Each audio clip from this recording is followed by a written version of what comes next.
Litre నూనె packet కొంటే అందులో ఉండే ఆయిల్ ఎన్ని గ్రాములు? ఇది జనరల్ నాలెడ్జ్ క్వశ్చన్ కాదు. ప్యాకెట్ల మాటన జనరిక్ గా సాగుతున్న గ్రాముల డ్రామా. ధర పెంచలేదు, పాత ధరకేస్తున్నామని కంపెనీలు చెప్తున్న మాట వెనుక ఎంత మోసం తాగుతుందో తెలుసా?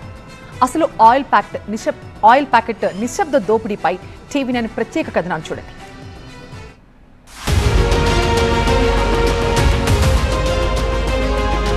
ఇంట్లో నూనె అయిపోయిందా? మరి వంట ఎలా చెయ్యాలి?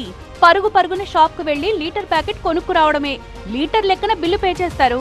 మరి ప్యాకెట్లో ఆయిల్ లీటర్ ఉంటుందా?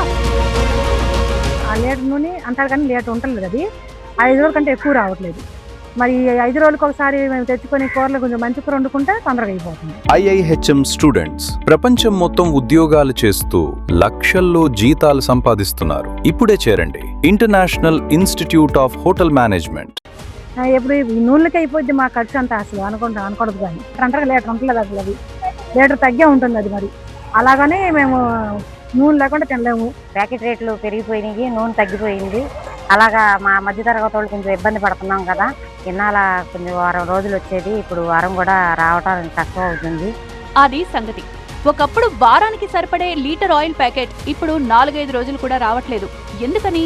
కనికట్టు కాదు, ఇక్కడే లోగుట్టుంది. అదే ష్రింక్ఫ్లేషన్.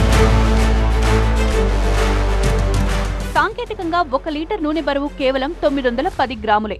నిబంధనల ప్రకారం లీటర్ ఆయిల్ ప్యాకెట్ పై 910 గ్రాములు అని ప్రింట్ చేయాలి. అలాగే పర్ గ్రామ్ ప్రైజ్ ను కూడా స్పష్టంగా రాయాలి.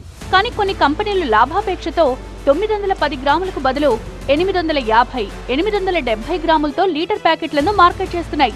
నిబంధనలను పాటించని కంపెనీలపై చట్ట ప్రకారం చర్యలు తప్పవంటున్నారు మెట్రాలజీ అధికారులు. 2022లో ఏం చేసిందంటే సెంట్రల్ గవర్నమెంట్, మీరు ఎన్ని గ్రామ్స్ అన్నా ప్యాక్ చేసుకోండి కానీ యూనిట్ సేల్ ప్రైస్ వేయమంది. యూనిట్ సేల్ ప్రైస్ అంటే ఒక 500 గ్రామ్స్ ప్యాకెట్ MRP 500 రూపీస్ అయితే పెర్ గ్రామ్ ₹1 అని వాళ్ళు మెన్షన్ చేయాలి.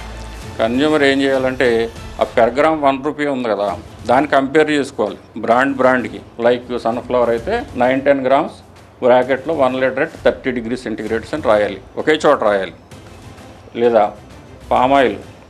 పామ్ బేస్డ్ ఆయిల్స్ 893 గ్రామ్స్ బ్రాకెట్లో 1 లీటర్ at 50 degrees Centigrade అని రాయాలి. లేదా గీ అయితే 900 గ్రామ్స్ at 45 degrees Centigrade అని రాయాలి. అన్నీ ఒకే చోట వేయాలి. అది బట్టి గమనించాలి. 611 అని చెప్పేసి రూల్ 611, అది యూనిట్ సేల్ ప్రైస్ ఏమని చెప్పేసి సెంట్రల్ గవర్నమెంట్ నిర్దేశించింది.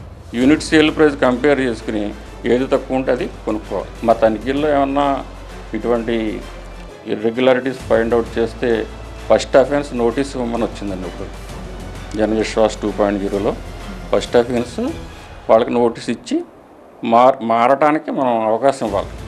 లేదా ఫర్దర్గా రిపీట్ అయితే సెకండ్ అఫెన్స్ నుంచి మనం పెనాల్టీలు. లీగల్ మెట్రాలజీ ఇచ్చిన స్వేచ్ఛను కార్పొరేట్ సంస్థలు దుర్వినియోగం చేస్తున్నాయి. ష్రింక్ఫ్లేషన్ కు పాల్పడుతున్న కంపెనీల భరతం పట్టేందుకు అధికారులు తనిఖీలు చేస్తున్నారు. లీటర్ ప్యాకెట్ కొన్నప్పుడు అందులో ఎన్ని గ్రాముల ఆయిల్ ఉందో, పర్ గ్రామ్ ధర ఎంత ముద్రించారో చూసి కొనాలి అనేది అధికారుల సూచన. ఈ అడ్డగోలు ప్యాకేజింగ్ వల్ల కస్టమర్సే కాదు, నిజాయితీగా వ్యాపారం చేసే కంపెనీలు కూడా నష్టపోతున్నాయి. ష్రింక్ఫ్లేషన్ అరికట్టేందుకు లీగల్ మెట్రాలజీ పరిధిలో 9 రకాల స్టాండర్డ్ సైజులను మాత్రమే అనుమతించాలని కేంద్ర ప్రభుత్వానికి విజ్ఞప్తి చేశాయి. లీటర్ పేరుతో గ్రాముల మాయాజాలం చేస్తున్న ఈ దోపిడీకి అడ్డుకట్ట వేసేందుకు కేంద్రం కొత్త చట్టానికి పదును పెడుతోంది. కన్ఫ్యూజన్గా ఉన్న కొత్త రూల్స్కి చెక్ పెట్టాలంటే పబ్లిక్ కాస్త అప్రమత్తంగా ఉండాలి. 1 లీటర్ కొంటున్నామా అనే దానికంటే దాని వెనకాల నెట్ వెయిట్ ఎంత ఉందో చూసుకుని గ్రామ్స్ పర్ రేట్ అనేది ఖచ్చితంగా చెక్ చేయాలంటున్నారు అధికారులు. కెమెరామెన్ సత్యనారాయణతో క్రాంతి, టీవీ9 విజయవాడ నుంచి.